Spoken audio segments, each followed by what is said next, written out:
Ẹ káàbọ̀ sí ìkànnì Yorùbá Entertainment Gist, níbi tí a ti ń mú àwọn ìròyìn Yorùbá àti àwọn ìṣẹ̀lẹ̀ ní ilẹ̀ adúláwọ̀ wá sí etí ìgbọ̀yìn.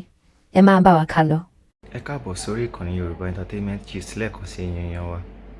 Lórí ìkànnì wa lọ́sàn-án ìròyìn kan mà ní a tún mú wá sí etí ìgbọ̀yìn kẹ́yìn èèyàn wa kẹ́ bá wa tẹ́tí bẹ̀lẹ̀ jẹ́ láti bá wa gbọ́. Ǹjẹ́ Ọlọ́run má jẹ́ kí a rìn àrìn fẹsẹ̀ sí òun ni àdúrà tó yẹ kí àwọn èèyàn máa gbà lójoojúmọ́ báyìí. Ìṣẹ̀lẹ̀ kan mà ní ó ṣẹlẹ̀ ní ìlú Ìbàdàn. Ọlọ́run má jẹ́ kí ìṣẹ̀lẹ̀ láabi kó ṣẹlẹ̀ sí sàkání ẹnìkọ̀ọ̀kan wa, àmín. Arábìnrin kan ló ké gbàjarè lọ sí ọ̀dọ̀ ìlúmọ̀ọ́ká ajàfún ẹ̀tọ́ ọmọ ènìyàn tí gbogbo aráyé mọ̀ sí Oriyomi Hamzat, ẹni tó jẹ́ gẹ́gẹ́ bí atọ́kùn ètò kokoroalate tí gbogbo wa mọ̀ ní orí ìkànnì agidigbo FM ní ìlú Ìbàdàn. Arábìnrin náà ké gbàjarè lọ sọ́dọ̀ arákùnrin lórí ọkọ ẹ̀ tí àwọn èèyàn mọ̀ sí Jamiu tó kù nílé lẹ́ni tó ń lọ sí ibi iṣẹ́ láti bí oṣù mélòó kan sẹ́yìn. Ṣùgbọ́n ìròyìn padà ń tó wọn létí wípé arákùnrin ó di ẹni tí wọ́n wá tó sọnù. Àṣẹ̀yìnwá àṣẹ̀yìnbọ̀ ó padà já sí wípé arákùnrin wọ́n ti ṣekú pa á níbi tí ó ti lọ ṣiṣẹ́. Àwọn ìjọ agbófinró ilẹ̀ yìí wọ́n sì kọ̀ láti jẹ́ kí àwọn èèyàn mọ ìdí ọ̀rọ̀ náà, nítorí pé wọ́n kọ̀ láti gbé ẹni tí ó ṣe okùnfà ikú arákùnrin yìí lọ sí ilé ẹjọ́. Ẹ̀yin èèyàn wa, ẹ jẹ́ kí a tẹ́tí bẹ̀lẹ̀ jẹ́ láti gbọ́ nǹkan tí arábìnrin yìí sọ lẹ́kùnrẹ́rẹ́ àti nǹkan tí Alhaji Oriyomi Hamzat náà ní láti sọ lórí ẹ̀. Ǹjẹ́ àwọn agbófinró ilẹ̀ wa ǹjẹ́ wọ́n bìkítà lórí ìdáàbòbò dúkìá àti ẹ̀mí wa bí? Ẹ jẹ́ ká máa bá ètò náà bọ̀. Ẹ ṣé bí ẹ ṣe ń tẹ́tí sí wa, ẹ̀yin èèyàn wa. Lórí ọ̀rọ̀ àná, ọ̀rọ̀ ọmọkùnrin tí wọ́n pa, ọ̀rọ̀ ọmọkùnrin tí ó fi mọ́tò, ọ̀rọ̀ bàbá tó fi mọ́tò pa èèyàn méjì, ṣùgbọ́n tí ó tún ń sùn nínú ilé rẹ̀ báyìí látàrí pé charge tó yẹ kí wọ́n fi gbé kọ́ ni wọ́n fi gbé. Ó ní mo kọ́kọ́ fẹ́ mú wá sí etí gbọ̀nyìn láàárọ̀ yìí tẹ́lẹ̀tẹ́lẹ̀ kó tó di pé ìmí tún wọ̀ o. Charge àná yẹn, ẹ bá mi dúpẹ́ lọ́wọ́ iléeṣẹ́ ọlọ́pàá ìpínlẹ̀ Ọ̀yọ́. Wọ́n ṣe gudugudu méje yàyà mẹ́fà ní tí èmi àti PPRO ọlọ́pàá nípínlẹ̀ Ọ̀yọ́ Mr. Òsífẹ̀sọ Adéwálé pípa tí mo sọ̀rọ̀ náà mọ́lọ́mọlúàbí ni. Mo rò pé commissioner of police tó dé ìpínlẹ̀ Ọ̀yọ́ ń sìn èèyàn dáadáa ni wọ́n. Bàbá tó lọ ń dé òní náà èèyàn dáadáa làwọn náà o. Èyí tó dé iná èèyàn dáadáa ni wọ́n. Wọ́n jọ mí lójú gan nítorí pé bí ètò yẹn ti jáde ni wọ́n ti ṣèpàdé tí wọ́n sì bẹ̀rẹ̀ sí ní máa gbé ìgbésẹ̀ tó yẹ kán gbé. Kódà níbi tí Òsífẹ̀sọ ṣe dé, ó ní tó bá ti di àárọ̀ Monday kí n kó gbogbo àwọn tí ọ̀rọ̀ kàn tí wọ́n pa èèyàn wọn láti wá pàdé ọ̀gá ọlọ́pàá ní Ìyágànkù. Ó sì ń fọwọ́ gbáyà fún mi pé ẹni tó pa àwọn ọmọ yẹn yóò lọ sílé ẹjọ́. Níbi tá a ti jọ ń sọ̀rọ̀, ẹni tó pa àwọn ọmọ yẹn òun náà ó ti pààyàn. Ẹ̀sùn tó yẹ kí wọ́n fi gbé wọ́n sì fi gbé. Kí n má bínú, kí n fọkàn balẹ̀, kí n dẹ̀rọ gbogbo ẹ̀yin ọmọ Nàìjíríà pé àní ò sí o, iléeṣẹ́ ọlọ́pàá ò sí fún nǹkan kan, ìdájọ́ òdodo òun làwọn ó ṣe. Fún di èyí, ẹ̀yin èèyàn wa tí ẹ bá wa gbọ́ tẹ́ ń spread ẹ̀ update lẹ́gbọ́n yẹn. Òsífẹ̀sọ ti ṣe PPRO ọlọ́pàá ìpínlẹ̀ Ọ̀yọ́, kọmíṣánná iléeṣẹ́ ọlọ́pàá ìpínlẹ̀ Ọ̀yọ́, àwọn lọ́gàálọ́gàá ọlọ́pàá wọ́n ti gbé ìgbésẹ̀ lórí ọ̀rọ̀ mọ́gàjí tí wọ́n lọ́ fọkọ̀ pààyàn tó sì sọ pé bígun bá jẹbọ àjẹgbé ni, bálá àkàràmọ́gbó bá jẹbọ kò sẹ́ni tí ó bi léèrè. Ìyẹn náà ló tún wá sopọ̀ mọ́ èyí tí mo fẹ́ ṣe yìí. Kọmíṣánná ọlọ́pàá nípínlẹ̀ Èkó àtẹ̀yìn ọlọ́pàá nípínlẹ̀ Èkó tọ́rọ̀ yìí bá wà ní ọwọ́ yín, ní ìmọ̀ charge yẹn tí wọ́n fi gbé ọkùnrin yìí, ní ìmọ̀ charge yẹn wọ́n tún ti mú another charge wá.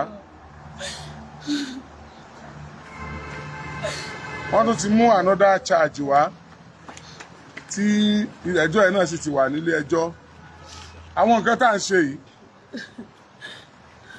question ẹ̀ka ètò ìdájọ́ o bẹ́ẹ̀ sì ni a ṣe nǹkan kan láti jeopardize ìdájọ́ òdodo but à ń wo bí wọ́n ṣe yan ẹ̀ka ètò ìdájọ́ jẹ nítorí pé adájọ́ ò ní dá ẹjọ́ kankan tí ó tayọ tí wọ́n bá gbé wáwájú rẹ̀ bí adájọ́ ṣe lè wà kó wà emotional tó kódà kádájọ́ rí i pé wọ́n pààyàn lójú òun báyìí ìwé tí wọ́n bá gbé déwájú adájọ́ tí wọ́n bá kàn sọ pé ẹni tí wọ́n ló pààyàn yẹn o èèyàn yẹn kàn ṣubú ni ẹni tí wọ́n ló pààyàn yẹn ó fẹ́ gbé dìde ni kó sojú adájọ́ ni wọ́n fi pa adájọ́ ò lágbára kankan lábẹ́ òfin láti ṣèdájọ́ tayọ charge tí wọ́n bá gbé síwájú ẹ̀ ló fi jẹ́ pé nígbà míì tí adájọ́ bá fẹ́ dá ẹjọ́ tí charge yẹn tí ò lọ pẹ̀lú ẹjọ́ tó wà nílẹ̀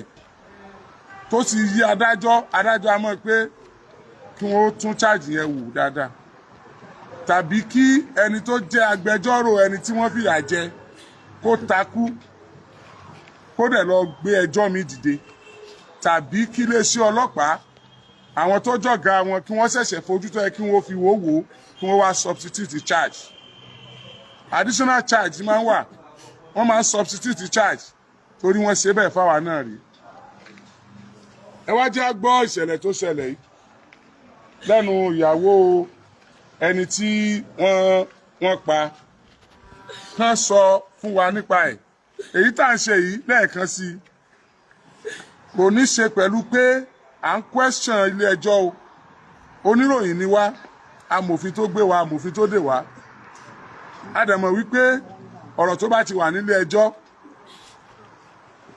oníròyìn ò gbọ́dọ̀ máa sọ ṣùgbọ́n ọ̀rọ̀ tó bá wà nílé ẹjọ́ tá a rí pé wọ́n ń tan ilé ẹjọ́ jẹ oníròyìn lè fún wa ní report pé ẹjọ́ yẹn o ibi tí wọ́n bá dé nìyí o ní tó kù nìyí o ṣùgbọ́n o kí wọ́n tó lọ ilé ẹjọ́ o kí àwọn iléeṣẹ́ ọlọ́pàá bá wa bójú wo bí o nítorí pé tí wọ́n gbé lọ ilé ẹjọ́ ó yàtọ̀ sí tó wà nílẹ̀ ó sì máa ń ṣẹlẹ̀ ní àwọn orílẹ̀-èdè kan tí wọ́n bá gba èèyàn síṣẹ́ ọlọ́pàá àwọn fámìlì wọn ò ṣe pàtí inú wọn ó dùn wọn ò ṣe get together torí pé iṣẹ́ téèyàn fi iṣẹ́ ìyanràn iṣẹ́ ìyangàn iṣẹ́ ọmọlúàbí níṣẹ́ ọlọ́pàá ọ̀pọ̀lọpọ̀ àwọn orílẹ̀-èdè yẹn ló wá jẹ́ pé tírénì tí àwọn ọlọ́pàá Nàìjíríà ní they are more professional ju àwọn orílẹ̀-èdè yẹn lọ pọ̀ nítorí àwọn ẹni ibi tí ń bẹnu sí ọlọ́pàá tó fẹ́ bà sí ọlọ́pàá jẹ́ èmi Oriyomi òkìkí ọmọ Musa I'm a broadcaster gbogbo iṣẹ́ ló ní kàńdá tí wọ́n máa bà nǹkan jẹ́ ṣùgbọ́n tí mo bá rí ẹni tó fẹ́ bà iṣẹ́ ìtẹ́mi ṣe jẹ́ tí mo fi yanràn tí mo bá rẹ tó fẹ́ bàjẹ́ tí mo wá rí tọ́lọ́pàá mú àbí òfin mú òfin fìyà jẹ kó fẹ́ bà iṣẹ́ yẹn jẹ́ kàkà kí n sọ òfin tó mú di ọ̀tá mi kí n sọ àwọn tó ń bú ẹni yẹn di ọ̀tá mi ńṣe ni màá sọ àwọn yẹn di ọ̀rẹ́ mi torí pé ẹni yẹn ń fọ iṣẹ́ mi mọ́ ni kò mí pé gbogbo ọlọ́pàá là ń bá wí kò mí pé gbogbo ọlọ́pàá là ń bú ṣùgbọ́n àwọn èèyàn ò mọ̀ wípé kò lè sí ìdájọ́ òdodo àìmọye ìdájọ́ òdodo tí ò sí iléeṣẹ́ ọlọ́pàá ní ti ń bẹ̀rẹ̀ kì í sì ṣe iléeṣẹ́ ọlọ́pàá àwọn kàńdá tó wà nínú rẹ̀ sí ọlọ́pàá àwọn ẹni bíi tí wọ́n gbowó tí wọ́n mọ̀ kọ lesser charges fún charges tó yẹ kó lé àwọn ni tí wọ́n mọ̀ kọ kìnnìkan suspect tí wọ́n mọ̀ kọ wọ́n mọ̀ fi traffic gbé manslaughter àwọn ni wọ́n ń daṣẹ́ ọlọ́pàá rú ni wọ́n lọ gbé charges tíntínní lọ síwájú adájọ́ tí wọ́n ní kí magistrate máa dájọ́ criminal àwọn náà daṣẹ́ ọlọ́pàá rú so inú àwọn ọlọ́pàá gidi wá ń dùn sórí Oriyomi Hamzat àwọn ọ̀gá ọlọ́pàá látòrí IG àwọn AIG àwọn DIG àwọn IG DIG AIG àwọn CPs commissioners àwọn area commanders àwọn DCP ACP àwọn area commanders àwọn DPOs tí wọ́n jọmọlúàbí wọ́n wá dọ̀rẹ́ Oriyomi Hamzat. I can count thousands of police that happen to be my best friend now because they have realized what I am doing. They have understood more than what even the civilian can understand about my job. They have seen that I am trying to bring sanctity into the police force. They have realized that I am not against police, but I am against injustice. They have seen that I am contributing to the society. I am for justice. I'm against injustice. So for that reason, tẹ́ bá rí ọlọ́pàá tó ń bínú lórí nítorí Yomi ṣe lọ́wọ́lọ́wọ́ báyìí, a jẹ́ pé ara àwọn ọlọ́pàá tí wọ́n ń jẹ nídìí mọ̀dàrú, tí wọ́n ń kọ charges burúkú tẹ̀mí èèyàn ọjọ́ lójú ìní àwọn ọlọ́pàá tó ń ṣe bẹ́ẹ̀. Ẹ̀yin ọlọ́pàá tẹ́ ń ṣe dáadáa, àṣeládùá fún yín pé gúnlé ayọ̀.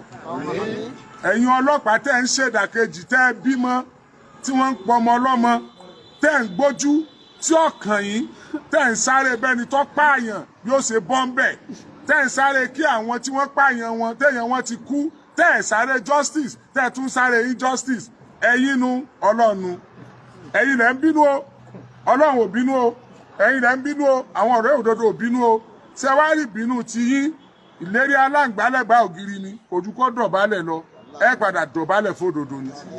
Èyí tá a tún fẹ́ sọ yìí ẹ jẹ́ ká gbọ́ ọ̀rọ̀ lẹ́nu wọn ká gbọ́n tó ṣẹlẹ̀ ká jẹ́ ká mọ bẹ́ni tó kú ṣe rí nù ra wọn ká jẹ́ ká mọ bí wọ́n ṣe mọ̀ pé ẹni tó pa nìyẹn ká wá wo charges tí wọ́n fi gbé ẹ káàbọ̀.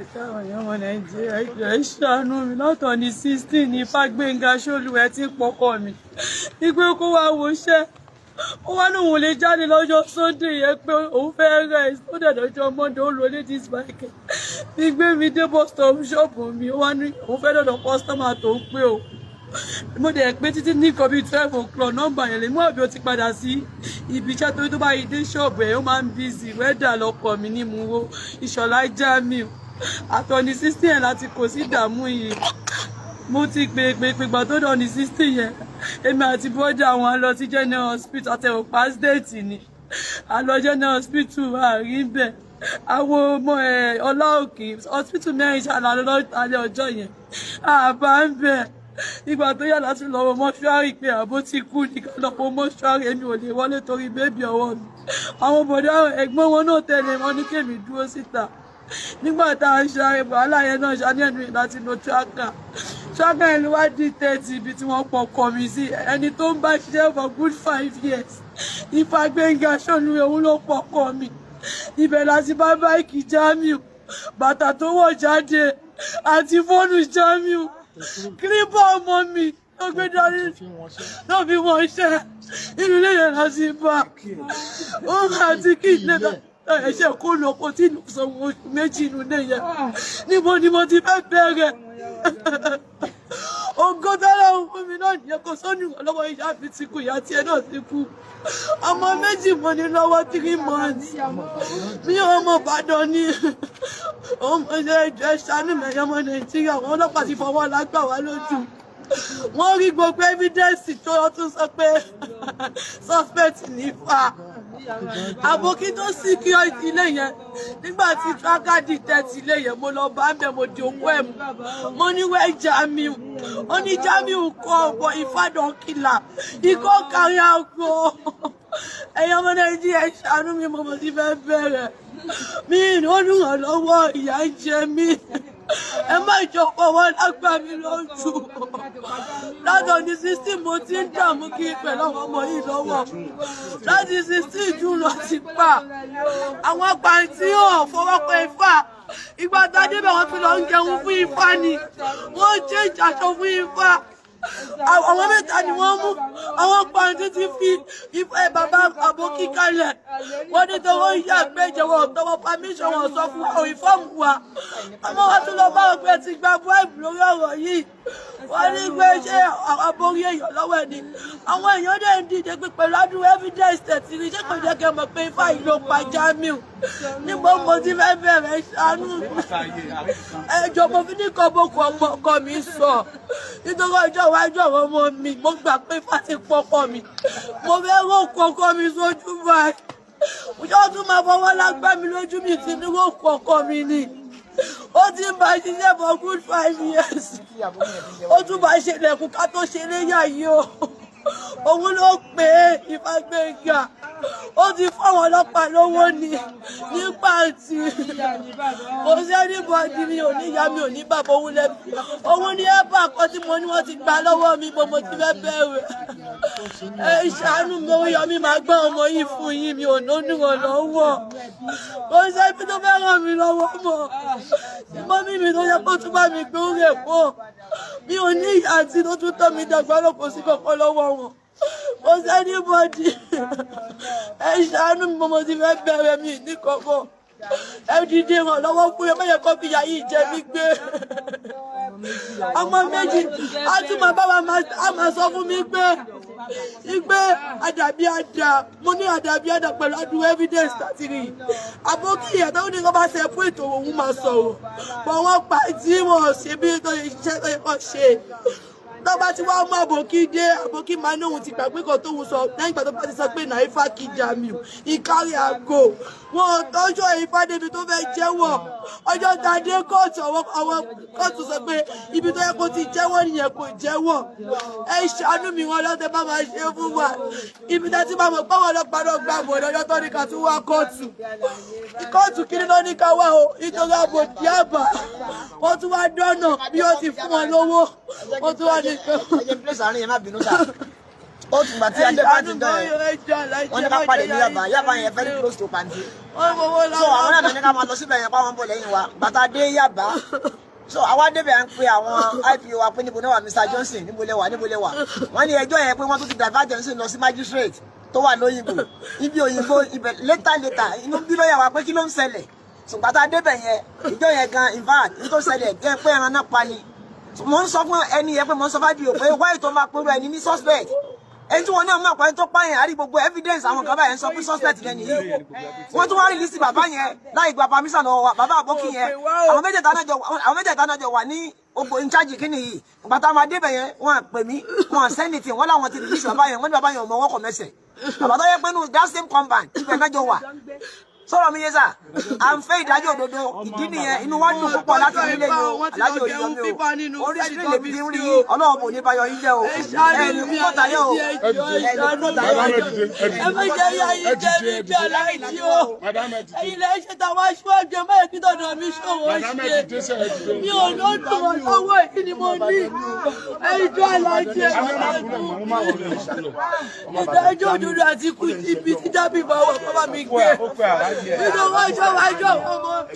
Bàdágì rẹ̀ ti wá Bàdágì ni mo wọ́n ní ẹni tó pọ́pùlà lọ bálẹ̀ mú ogun ibù chairman ló tàbí ọ̀rọ̀ ìgbọ̀gbọ̀rọ̀ yìí òun ló ṣe méje tí ilé chairman àdúgbò wa òun gbogbo ló ṣe ilé wẹ́nu sọmọdì tí ọmọ kékeré ni but is gifted ó wà gifted àwọn èèyàn mọ̀ dáadáa. ìbíyà jẹ́ wọ́n o. Ẹdun ni we are carried away by emotion. A máa spell it out. A máa ka charges yìí. Àwọn tí wọ́n ń gbọ́ wa, wọ́n máa wò bóyá charges yìí ó lọ dáadáa. Nǹkan tí mo kọ́kọ́ fẹ́ clear ni pé kí wọ́n rí èèyàn kó gbébọn lọ́wọ́ báyìí kó yìnbọn pààyàn tí wọ́n bá mú. That person remains suspect until he is declared by the court wípé criminal. So for them to have written suspect, àwọn ọlọ́pàá ò wọ́n ti wrong gbẹ̀ yẹn. But ibo ni Ifá wà báyìí. Ó wà ní prison Ìkòyí prison. Ìkòyí prison. That was what they told us and we left. So ever since they have money. Ìgbà wo ni next ìdájọ́? 22 August. Okay, wọ́n àdẹ gba béèlì. Wọ́n ti gba béèlì ẹ o. Adájọ́ ẹni kan gba béèlì bọ̀ jọ́ọ̀jì yẹn ò sẹ́ni. Lọ́yà nìkan gba béèlì. Lọ́yà rẹ̀ bọ̀ jọ́ọ̀jì yẹn ò gbà. Thank you so much. Ilé ẹjọ́ wo ni? Pàtí òyìnbó ọ̀bẹ̀lẹ̀fọ̀ mẹkáníkà jáde èbúté mẹ́ta. Okay. Magistrate court ni? Okay, the Magistrate Court of Lagos State in the Lagos Magisterial District hold at Yaba. Abi? No, yeah. It's not. Oyigbo bi. Yaba Lagos Monday. Hold at Yaba Lagos. Charge number 20. Charge number 2025 ló wà níbí o. Ó yẹ kó ní number tí ẹ kó tó kọ 2025. I don't get. Yeah, in 2025 now. Okay. Commissioner of Police versus Yahya Hassan Ifagbemiga Sofoluwe. Yahya Hassan 26 years. Ifagbemiga Sofoluwe 45 years. Count 1. That you, Yahya Hassan, male, Ifagbemiga Sofoluwe, male, and others, still at large, on the 16th day of June 2025, at Topo Idane, Badagry, Lagos, in the Lagos State Magisterial District, this conspire among yourself to commit felony, to wit kidnapping of Jamiu Ishola, male, and stealing, and thereby committed an offence punishable under Section 411 of the Criminal Law of Lagos State of Nigeria, 2015. Count 2. That you, Yahya Hassan, male, Ifagbemiga Sofoluwe, male, on the 16th day June 2025, at Topo Idane, Badagry, Lagos, in the Lagos State Magisterial District, did knowingly, not unknowingly, knowingly, unlawfully invited on Jamiu Ishola, male, age 30 years old, to fix your gate at the above address, in which the victim could not be found dead or alive, except his unregistered Agile motorcycle, one Android phone, and a cross handbag containing paper, which you cannot give eventual account of his whereabouts, and thereby committed an offence punishable under Section 271 of the Criminal Law of Lagos State of Nigeria, 2015. Charge da. Charge da. Wọ́n sì kọ́ dáadáa. Yes. Torí pé tá a bá ní lọ́ọ̀yà gidi. Etí àwọn ọlọ́pàá ń sọ bí ni pé wọ́n ti confam pé lóòótọ́ ìnífà invite Jamiu. Yes. Àbí? Yes. Gbogbo nǹkan Jamiu ni wọ́n sì bá nílé Ifá. Wọ́n wá rí Jamiu. Wọ́n sì bá nǹkan rẹ̀ níbẹ̀. Wọ́n ti wá confam pé ó ti kidnap Jamiu. Kí kidnapping tó wá wọlé, kí murder tó máa wọlé, ó dìgbà tó bá present Jamiu. Tí ó bá ti wá lè present Jamiu, kidnapping di murder nìyẹn. Yes. Ẹ ti get it? Tí ó bá ṣe dé present Jamiu, bí wọ́n ṣe ní kán máa gbé lọ sí prison yẹn, DPP Lagos State, òun ló máa take over bẹ́ẹ̀. Àbí? So DPP yẹn náà wá sọ pé kéèsì yẹn o, magistrate ò lè gbọ́ o, kó máa lọ sí high court.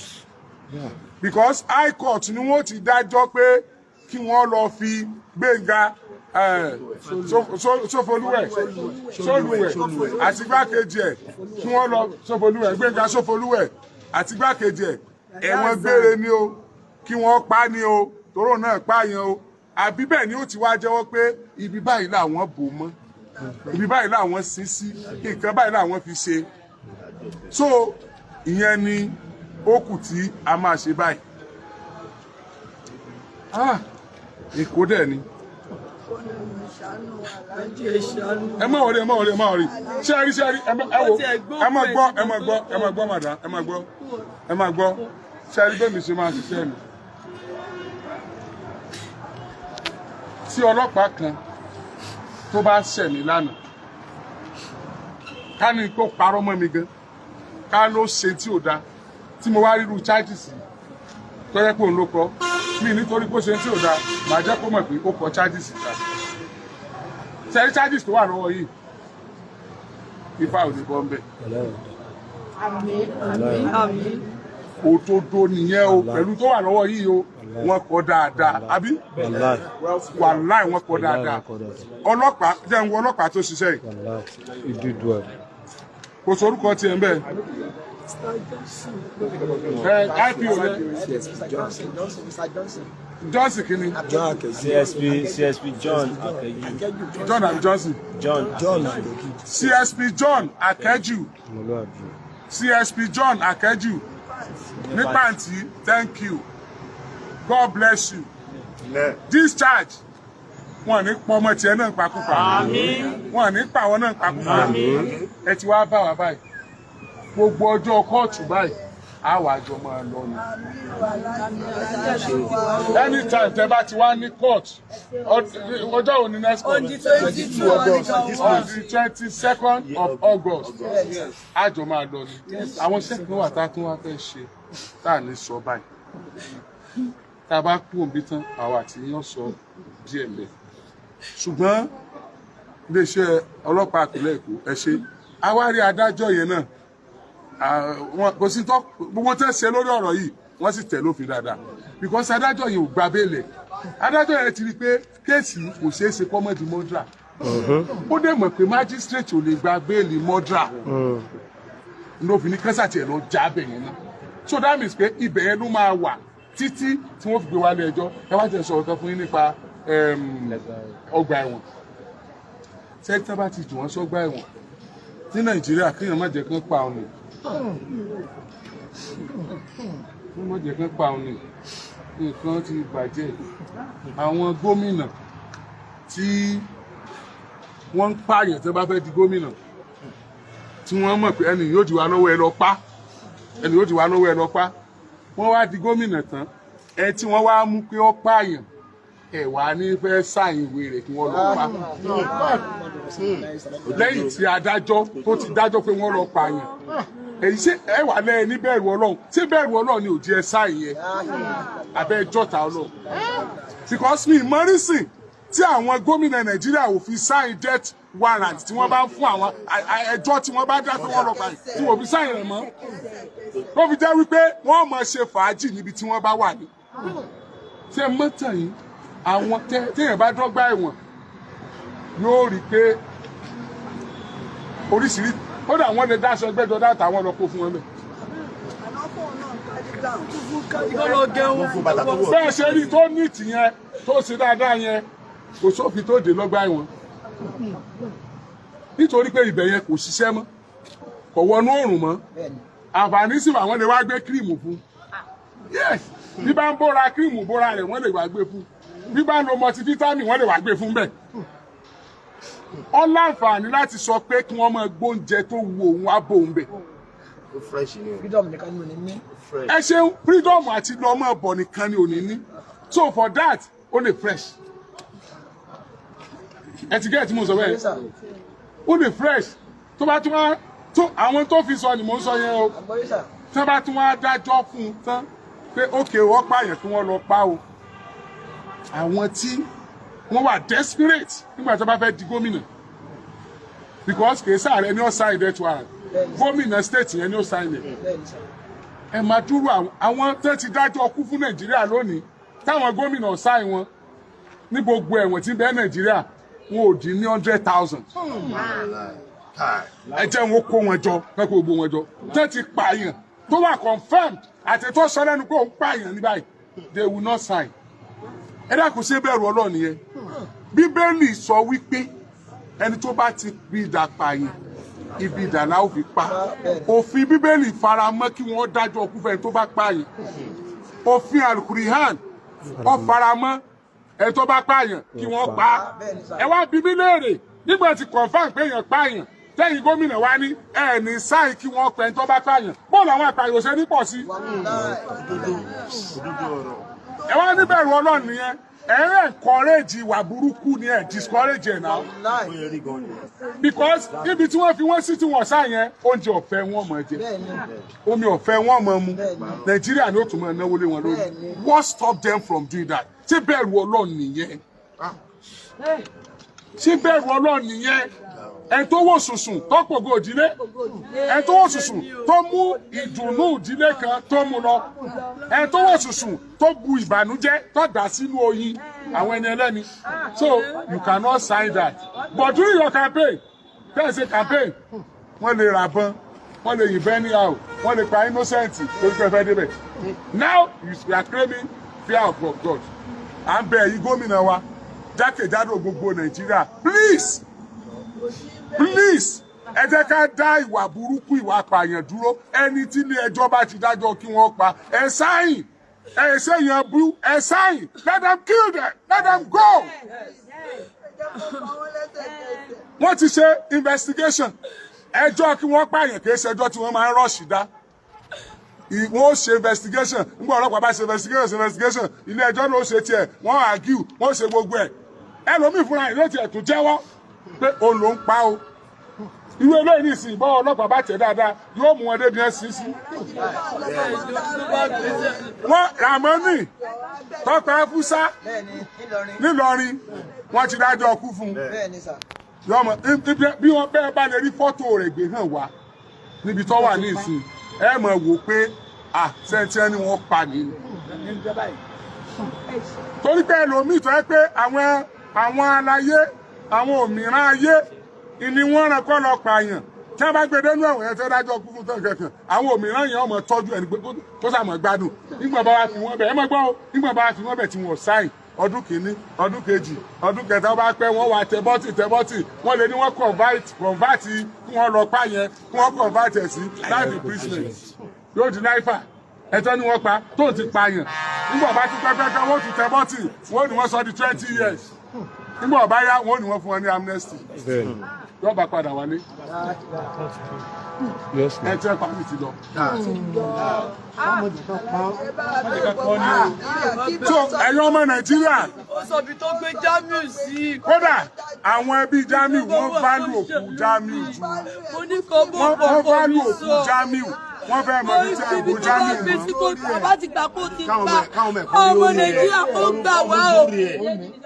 Ó gbà ibi tó bá gbé sí 3 years or 3 months. Níbo mo ti fẹ́ bẹ̀rẹ̀? Ìkànnù ọmọ Jamiu lélẹ̀. Ìkànnù ọmọ Jamiu lélẹ̀. Ó fẹ́ mọ sàárè bàbá rẹ̀. Ẹ ti pa Jamiu. Jamiu ti kúrò láyé. Ṣùgbọ́n wọ́n fẹ́ mọ sọ pé ibi wọn bo Jamiu mọ́rẹ̀. Ẹ jọ̀ọ́ ẹ̀yin tẹ́ wà ní ìgbẹ́nu ọ̀rọ̀ yìí ẹ̀yin lọ́ọ̀yà ẹ kàn bá wa bí Jamiu léèrè. Ẹ bá bí Ifá Sólùwẹ̀ Ifá Gbẹ̀ngà Sólùwẹ̀ léèrè. Ìbò Àtàzán wọ́n nígbà àwọn pátá ọlọ́pàá tó jẹ́wọ́ ń bọ̀ security Haúsá tó jẹ́wọ́ fídíò rẹ̀ níbi títí ń jẹ́wọ́ wà níbí. Ó sọ pé wọ́n pa wọ́n gbé e lọ ibi tẹ́ ẹ gbé e lọ ni ẹ sọ fún wa káwọn ẹbí rẹ̀ ó rí pé òkè ibi tán ti ẹ̀ bo Jamiu mọ́rẹ̀ káwọn ọmọ rẹ̀ lọ́jọ́ iwájú kún wọ́n mọ̀ pé bàbá àwọn sùn àwọn ọmọ rẹ̀ rẹ̀ o mélòó làwọn ọmọ rẹ̀ ọmọ méjì rẹ̀ o àbíkán rẹ̀ rẹ̀ ọmọ ọdún mélòó lélẹ̀ ọmọ oṣù mẹ́ta ẹ sì ti pa bàbá rẹ̀ àkọ́kọ́ ọmọ ọdún mẹ́ta ògo òdílé kan lẹ́pa yìí. Ògo mú wọ́n gan ni ara. Ògo mú wọ́n ògo padà bí.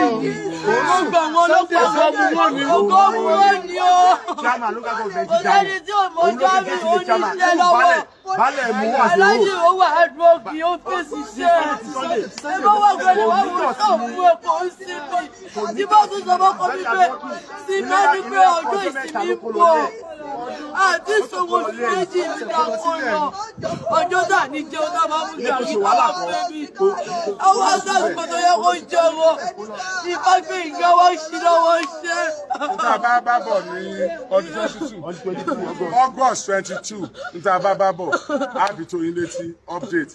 Ṣùgbọ́n ẹ̀yin tí tá a bá rí inú ẹ̀ tó ń wò mí báyìí tó jẹ́ pé ọmọ ibi tí wọ́n bo Jamiu mọ́ ó mọ ibi tí wọ́n bo Jamiu mọ́ kó fi Ọlọ́run bẹ̀ ọ́ ó lè text ẹ̀ sí mi ó lè mi ní láti mọ̀ ẹ́ ó lè má yọjú tó bá yọjú mi ní sọ o òfin iṣẹ́ mi ni pé I must not expose my source I must not declare my source but tó bá sì wọ̀ pé ó má yọjú hide number ẹ̀ kó o fi text message number tí mo fẹ́ sọ hide number ẹ̀ kó o text message number tí mo fẹ́ sọ